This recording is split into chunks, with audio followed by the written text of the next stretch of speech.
Australia, Melbourne, Sydney, and also from all around the world. This is your host, Manting, and we have our wonderful Mr. Amir to join us today. Hello, Mr. Amir. How was your day? Good, Manting. How have you been? It's good. To see you. So first of all, I would like to welcome everybody for joining us on the show today. So have you guys eaten? If you have, please comment and to show that you have eaten. And so thank you for everyone to take this precious evening out to learn more about property investment in Australia. Please give yourself a big round of applause to carve out some time on your Sunday to plan yourself for a better future. And please, I really would like to thank our wonderful sponsor, Mr. Amir from Gambit Property, so that we can continue to create great shows like this to help viewers from all around the world in Melbourne, India, Sydney, everywhere to make better investment decisions. So, Mr. Amir, for the new viewers that haven't saw our episode 1, would you mind if I show a quick video about your Gambit Property? Yes, okay? Please. No problem.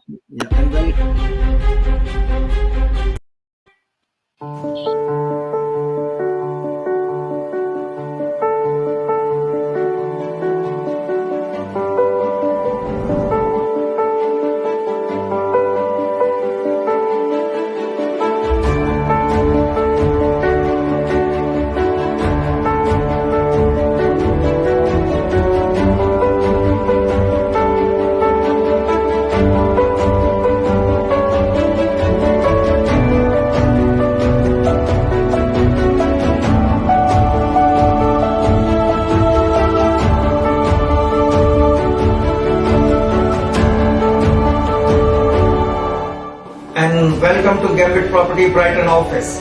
Gambit Property is a boutique real estate agency based in Brighton, a bayside suburb of Melbourne. We specialize in selling off-market properties with zero marketing cost, no sale, no charge, with free appraisal of your property.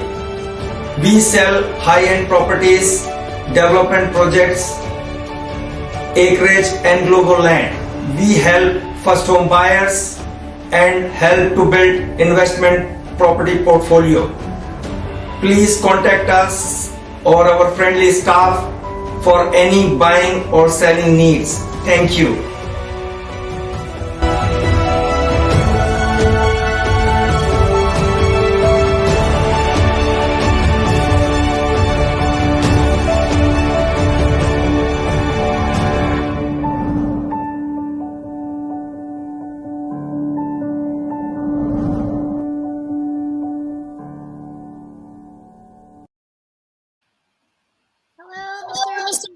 Wonderful to see video about your company. For our new viewers, would you mind just give us a little brief intro about how you get started on investing in real estate? Yeah, look, I think people who watched us last time, they know what we're doing. I think as the video explained, we are an off-market specialist. We help first home buyers. We sell acreage land, sell projects, build property portfolio for investors. Help them buy people a home to live in, and pretty much every service, property related services, and we based in Brighton. Yeah, and during the show, if anybody asks question, feel free to ask the questions, even if I'm talking in between, because the way we want to do this is a very interactive session rather than just you asking question and I'm answering those. If any of our viewer, anybody in between wants to ask question, feel free to ask question. Mr. Amir, I personally have a really dying question I wish to speak to you about. So today our show is tailored towards the first home buyer, someone like me. So we all know that a lot of us, renting has been part of our adulthood, and purchasing a property like our first home is really integral part of settling in Australia, and also it's one of the biggest and the most expensive decision, probably the biggest thing or most expensive thing we ever buy in our lifetime. So in terms of for someone like me, so what is something that we should know or things to consider when we first wanting to look for a first home? What would you recommend? I think Manting, a very good question and very basic question as well, and very important question. Because look, anybody wants to buy first home or wants to buy second home, even to live in, or investment property, the things you have to buy, and buying a home is a huge decision. and serious financial commitment, for most of us. And it's most expensive purchase we will ever make anyway, so there is a lot of think about. So it helps to have a checklist, so don't forget, so that you don't forget anything which is very, very important. I think first and foremost and very most important thing is you have to check your finances. The first step is buying a house is to save up the deposit, and this is normally 20% of the total price, but 10%, even more, even less, you can go with that. So most important thing is uh, finance and deposit. Hmm. It might Um, take 2 to 5 years to save up the deposit, the good deposit, and then the with that, um, convincing, solicitor fees, other searches, property inspection, all these things you gotta know. The next thing you gotta look at is location. What is suitable location for you? What are you looking for? Schools, you're looking for, the shops around, travel, public transport, all those things you have to say, you have to see, and you have to make sure that what are the local property values in those areas you're looking, and all these things. And the next thing I will say this, obviously if somebody have kids, school around for kids, that's another very important thing. And as I already mentioned, public transport. Then you do title search and you're looking for long-term investment, I think. And then home and contention insurance, what sort of that will be.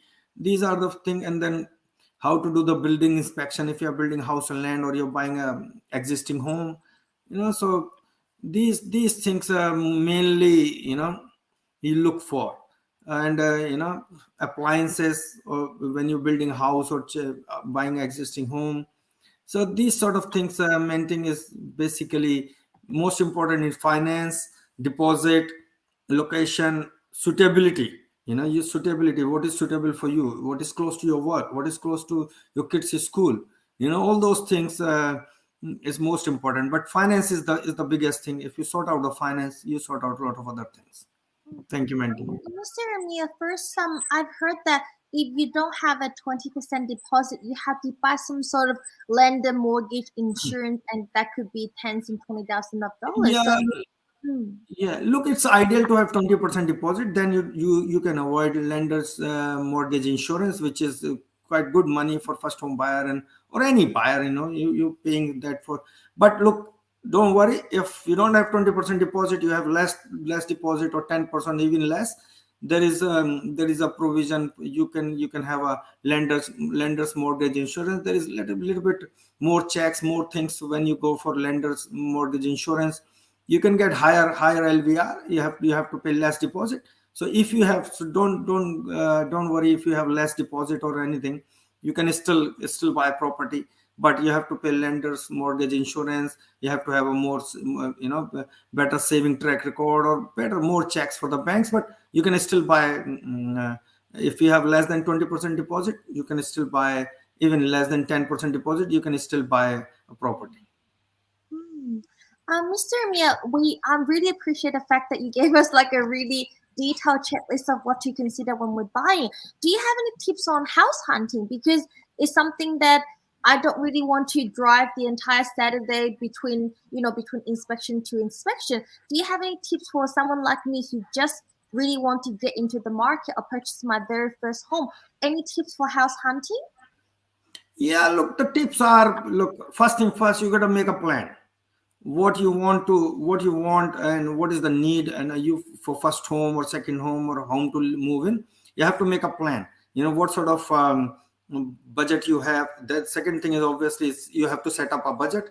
So what budget you have, how much you can afford to borrow, how much you can afford to pay, how much deposit you have. So obviously these are the thing. And then get mortgage pre-approval before you start looking. That give you a good idea of what you can afford, what you can buy, and what you cannot buy. And obviously then consider the location, as I said before, very important for your work, for your kids' school, or any other thing, and obviously do some research. Look, we are into in age of internet, so information is not a problem. But for that, if somebody wants to do more specific, need more specific information, they can always contact us. We help people all the time. And then you have to create your own hunting list, which area you're looking, what sort of houses you're looking. You're looking 3 bedroom, you're looking 2 bedroom, you're looking bigger house, you're looking big land. Are you happy with the townhouse, or you want to buy a home, or you want to buy an apartment?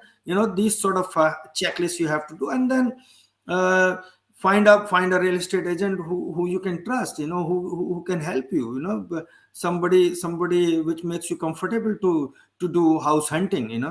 And obviously you have to be comfortable of for what you're planning to do, comfortable of the type of house you want to buy, and you have to be relaxed.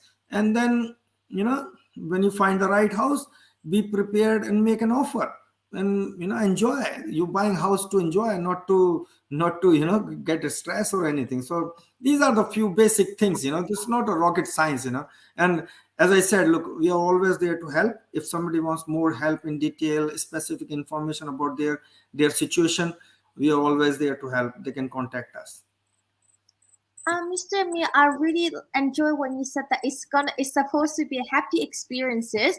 But with the house inspection I've went to, usually they have a few documents on the table, and some of them is called contract of sale, some of them is called Section 32, and if you could just briefly touch on, because the more I Google, the more I get confused, and if you could just shed a little bit light about what are those two documents.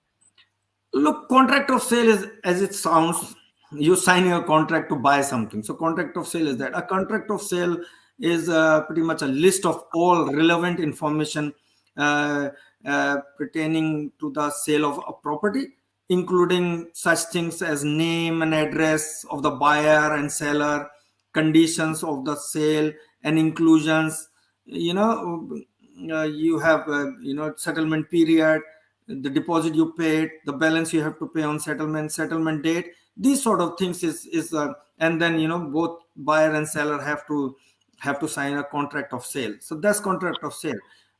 About Section 32, you asked me about Section 32. So Section 32 is something information which is information about the property again. Information about Section 32 is a mandatory document that disclose information that may affect the value of the land being sold in a property transaction, also known as a vendor statement. That's the name suggests. A vendor statement means a property buyer, a seller, a property owner giving information in that document, like, how much land we have, what the title is there, or the mortgage we have on this much. This is the condition of the house. If the house is rented, what is the lease? All that, every information about the property. You can say it in a very, very basic thing. A Section 32 is like you go to a restaurant, it's like a menu. It's like a menu, what we have, what a seller offering to a buyer. This is the property, this is the address, this is the title, this much mortgage we have, this is the condition, this is, we have a pool, or we have the heating, we have cooling, all the information about the property a buyer is looking to buy. That's the Section 32, also known as vendor statement. Vendor statement means a owner giving you a statement that this is what we are offering for you to buy. Mr. Amir, we still have viewers coming through wanting to know. You mentioned locations very important. So, I just know about domain and realestate.com, and like in terms of looking for a property, if I pick particular suburb that I'm interested in, how would you? And I know kind of the rough budget. So how can we compare like apples to apple or with different houses? So if you can just quickly share with us, what do we look for in a property in terms of like potential risk and something like that? Look, as I said, the property journey with clear parameters like selling, it's like you have to have what first thing first, you have to, as we discussed before, you have to have what you can afford, what you can buy, 2 bedroom, 3 bedroom, this which area, right? And obviously you, as you mentioned, domain, real estate, another, and as I said, this is a relationship. If we have a good relationship with some real estate agent, obviously they can find you a good property as well. My suggestion is always look, do a little bit of research on domain, real estate, and few other property websites, and then contact a real estate agent in the area you're looking, or any other expert. It doesn't matter if that real estate agent doesn't work in your area, they can always give you a good suggestion. Sometimes people like to use a service of a buyer's advocate as well. You have to pay extra fees for them, but they will do all the research for you, they will find everything. But in this time, in this information age, you can easily do that. But what you have to look for is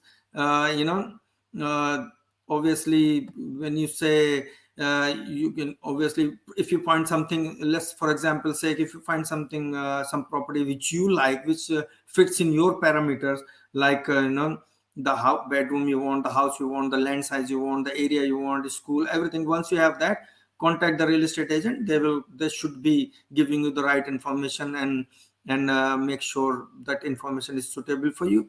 So yeah, there are plenty of information around available, but as I said again, if somebody need help in that, we are always there to help.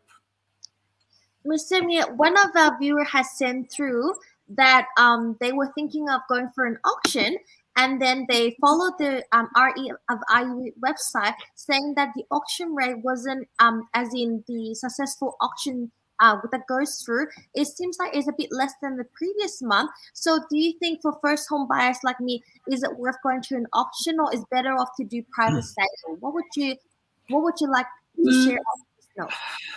Look, if you have a pre-approval already, of course you can buy for auction, but auction always mainly for experienced people who know, because when you buy property in auction, you're buying unconditional. You cannot have subjected to finance, you cannot have subjected to anything. It has to be unconditional contract. So if you sign unconditional contract, and you have to pay the deposit straight away. So I think, look, auction. Let's say the graph you're showing is 75% auction clearance rate this week, which means it's like a parameter. If auction clearance rate is more than 70 or 75% for 6 weeks, it clearly shows that market is strong. That's a parameter. But obviously, you can buy an auction, but before you buy auction, you have to do all that everything ready, because on auctions you buy unconditional property. So look, it depends situation to situation, but for first home buyer, obviously I will not suggest to buy a property in auction, but it depends on individual criteria, and how much experience you have, how much you know about it, what sort of research you did, how much you find work on that, and how much you find out about the property. So, and your finance is ready, yes, you can buy an auction as well, but I will suggest to buy a private sale. Main thing, auctions are mainly for give us an idea how the market is going. Part of the auction, attend auctions, before you buy a home, attend auction in those areas, which gives you a good idea of how the market is going, how much you should be paying for the properties. That gives you a very good idea. So again, if you can buy an auction as well, but I will prefer a first home buyer especially, or a new investor, or house to buy, live in, try to go for private sale. But if you like the property too much, and that property is only for auction, and you have everything sorted out, like finance and everything is all the checkbox ticks, all the checklist you have that meets all the criteria, you can buy an auction as well. Mr. Amir, I've been to a couple of auctions, and I nearly became emotional, because suddenly the hype around me, even though lucky my husband said, honey, we don't raise your hand, that's definitely over our budget. But with the, like you said, because it's a really, really nerve-wracking experiences, the more the price go up, the more I felt like I just felt like fear of missing out. So I really appreciate the fact that you steer the first home buyers like me to maybe really do private sale, because auction is a very emotional experiences, and I definitely really appreciate your insight in terms of that. And one of our viewers said that previously you mentioned you can buy a home with as little as 5% or even 10% deposit. So how does that work? Is it some sort of government support or some sort of like first home buyers support or subsidy, that kind of thing? Or if a lot of our view is confused between first home buyers grant or first home owner grant, is it something that you can please share with the viewers like myself who is trying to get our foot in the door? Yeah, I think, look, Menting, there is a first home buyer grant available. At the moment, we have a state government first home owner grant, which is $10,000, and a federal government mortgage guarantee, which is $10,000 for very limited number. So you can be eligible for up to $30,000, but 10,000 is the straightforward one, which is a first homeowner grant, which gives by state government. And this is just to mention that this is only for brand new homes. When you buy a first, you should be a first owner of that house. So you can't get that on a existing home. It used to be, but now it's only for first new home, brand new home. But there are a lot of other grants available, family home grant, where you can buy as little as 2% deposit for eligible single, so, and there is something called new home guarantee, which I mentioned, which is a federal. There is a Victorian home buyer fund, which was, government can have equity and you can buy with very little deposit. And there is obviously the first home loan deposit scheme as well, where you can just have a 5% deposit, and government will help you to get the other part of the loan, so that you can avoid land mortgage insurance. So, and then you can get into the market. So there is a lot of other government grants available, like I mentioned few of them. And yeah, if you want to see that, are you eligible for that, or can you, what is good for you, which government scheme is good for you. Obviously, first home, if you are a first home buyer, you will get that $10,000 when you buy a brand new home. But there are a few other schemes and grants available, which we can definitely explore with if somebody have a need, and they can come and talk to us. But yeah, there are a few other options you can have, like this government fund scheme, and new homeowner grant. There is new home loan scheme, deposit scheme. So there are few schemes which we can it's not possible to explain in detail here. And again, that depends on individual situations. Everybody have a different situation. Something suitable for somebody, something not suitable for somebody. So we are happy to explain in detail if somebody wants to explore that option, and we can help them to buy a home as well. Mr. Amir, one of our viewers just claims for asking about, you said bank loan. Is it in terms of all these grant on top of that, in terms of getting a loan from the bank, would you how does it normally work? For example, with Gambit, do you have preferred like lender, or is it, or we just get to compare in terms of Gambit? How does your company operate in terms of looking for a bank for us to get a loan with? Or with the pre-approval that you just mentioned, these what we always hear about. We don't know exactly what it means. So if you could briefly touch on that, that would be great. Look, I think loan is something, obviously, if you have everything, a deposit, if you have a right deposit, and then you have a saving record, but normally the banks wants to see the genuine saving towards that deposit. And obviously you have to understand, bank have to understand your lifestyle, your current situation, what is the property goals you have, what sort of property you're buying. And then you can calculate your borrowing power and how much you can afford to repay. You can compare thousands of home loans, a lot of other, you can go to different banks, different sort of lenders, and you have to you have to see the fees, costs, conditions associated with home loans, or and you have to get all these things in detail. The loan is obviously not something I can directly advise, but obviously I can give a basic idea of it, because a mortgage broker who is qualified to explain the loan, and we do have a relationship with a lot of different sort of mortgage brokers, which we can connect to our buyers, and they can help them and give them a specific and clear idea. I can only generally give some general advice, but I can't give the in detail advice, because a mortgage broker who is qualified to do that mentoring, they will give you the full detail, and they will understand with you, sit down with you, understand your situation, and again, depending your situation, what is suitable for you, they will suggest you and they can get it done. They will get you a loan depending on how much deposit you have, what sort of income you have, all those things, basic lending criteria as you fulfill. So definitely we do have a good relationship, and they work with us. A lot of different sort of mortgage brokers we have, and they can definitely help you. Mr. Amir, we got this question time and time again. Everybody wants to know your insight about suburbs. Like, what is something good for first home owner like myself?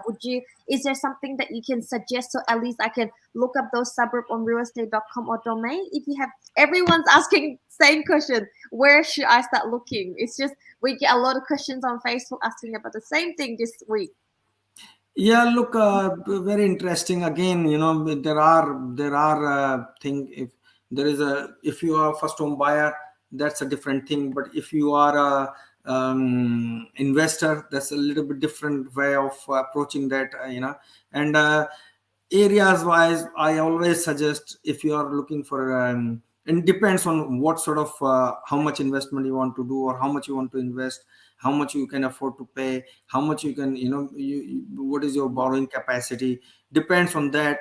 um, generally I always suggest the growth area corridor. In the last time in the last uh, episode, we'll discuss the areas like, in regional areas, Mount Dunedin, Armstrong Creek, where if you are a first home buyer, you will get 20,000 first homeowner grant rather than 10,000 first homeowner grant in metro areas. In regional areas, you get 20,000 first homeowner grant. So Mount Dunedin, Armstrong Creek, in western suburb, I will strongly suggest Thornhill Park at the moment. And in northern suburb of Melbourne, Doreen, Wollert, the good areas. In southeastern suburb, Clyde doing very well, Clyde doing very strong. And and again, if you have a budget to spend million or 2 million, then there are a lot of other areas. You have to see how the area performing. Every suburb perform differently. Every suburb have a unique outlook of the properties, and a unique way of happening things. So I think but carefully consideration is what you can afford, and what are your property goals. If you are on a way to create a property portfolio for you, what sort of property you should be buying and adding your portfolio. So there is a lot of things to consider. And but I strongly recommend at the moment, in regional areas of Victoria, Ballarat doing very, very good at the moment. Even Ballarat, Kiala, if you want to go regional areas. But other than that, if you want to stay in metro cities, Melton is one of the suburb doing one of the council doing very well. Melton is western suburb, is council in western suburb, where you have even Thornhill Park in Melton, and Rock Bank. All these in Brooklyn is a very good suburb at the moment. Brooklyn is uh, also recording very good rental yield, above Melbourne median price. What Sonia is another suburb which is very good, and Geelong, as I mentioned, they're very good. And there is a lot of other regional areas. And Ballarat, as I mentioned, Sunshine is a very good area in established suburb. And there is a lot of other things. You have to see how are property prices in Victoria expected to change in 2022 and 2023. How everything, how the banks and looking at those areas. So I think the overall the market is strong. So in this current scenario, Maintain is you buy where you can afford to buy. You buy where you like it. You buy where is very suitable for you, which is suitable for your current situation. Of course, there are suburbs which perform better than the other suburb, but at the moment the market is very strong. You have to see the suitability. You have to see how much you can afford to repay, how much you can afford to borrow, what sort of deposit you have. All these things, where you have all these checklists ticked, you buy there pretty much. Mr. But Amir, again, there are some suburb which are performing well. And if you want to have a strategy where you should be buying and how you should be buying, what sort of property you should be buying, we are always there to help maintain.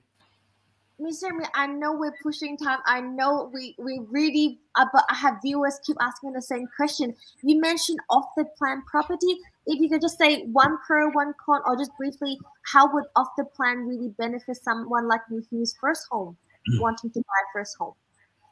Look, off the plan property is a unique way for investment, and it's a unique way to buy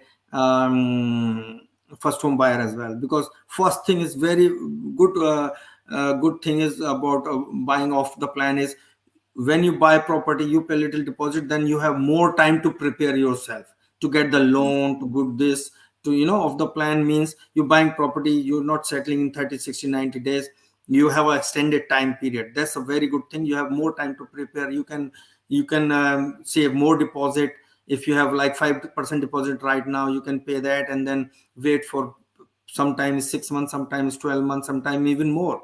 So you have time to save more money, you have time to organize your deposit, you have time to organize your loan, you have time to do more research. So this is most important thing. You got more time to prepare yourself, everything. And then second thing is property value goes up as well. If you buy property today, you lock in the price for today, but when you're settling maybe in 1 year, 6 months, more than 1 year, the property value, whatever the property value goes up, that's yours as well. So you got property value goes up and you get that benefit as well. And sometimes you get discounts as well when you buy out the plan property. And another very important thing in buying out the plan properties is stamp duty saving. Because when you buy off the plan property, you only pay stamp duty on a land price. You do not pay anything on a build cost. Let's say you're buying a property, for example, say 500,000. The land price is 250 and the build price is 250. So you're paying stamp duty only and only on land price, which is 250,000. But first homeowner, no need to worry about that, because at the moment first homeowner have no stamp duty anywhere. They have zero stamp duty, and there are some concessions as well on stamp duty concessions when you buy off the plan. So that's one thing. And the most important thing is stamp duty is one thing very good, as I discussed, and you can get discounts. Property values goes up by the time you settle.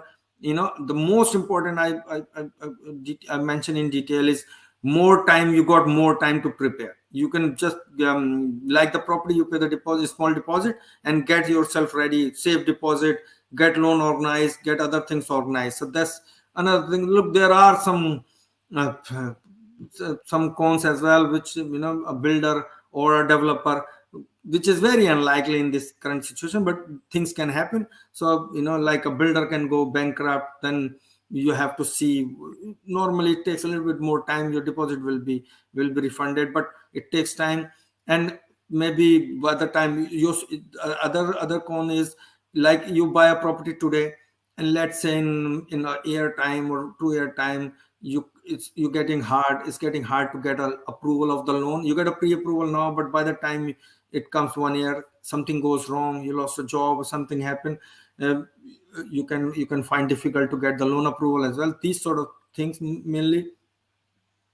And other these things work, and sometimes the finishes are not what promised, but that's very rare, because you covered with the contract, you covered with this. I think not much, more pros than cons buying off the plan. Obviously, if somebody wants to understand in detail, I'm happy to help in detail and see face to face. But overall, you better off buying off the plan, because invest, even first home buyer, even investor, because this gives you a lot of options, a lot of time to think about, a lot of time to arrange things. So that's the beauty of buying off the plan, Maintain.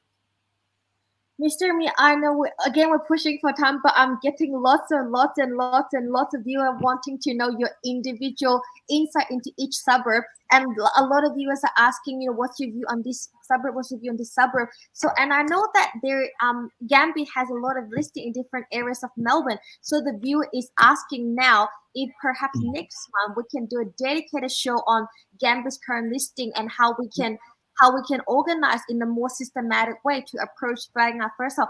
Would you have time for us next month for just maybe one dedicated session? Yeah, we can do that. Look, as I said in the past as well, we have a relationship with a lot of developers, a lot of land developers, a lot of builders, a lot of other developers, and so we can definitely, we have a lot of relationship in that regard. So yeah, absolutely, and I'm happy to explain, even if somebody wants to understand some projects, some land projects, some house and land, or even apartment, even other projects, even established areas where they can knock down, build or they can do two townhouse, they can do all that. I'm happy to explain project to project scenario and specifically project based thing. Yeah, happy to explain that, Mantin.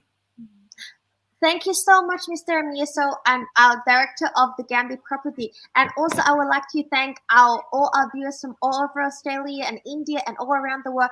Thank you for giving us feedback from the last show so we can work on improving and create better show next month. Hopefully, with Mr. Mie, you can spend some time with us about more suburb profiling. So for all Thank the you viewers, very much. Thank you all the viewers. Thank you, Mantin. Thank Icon Media.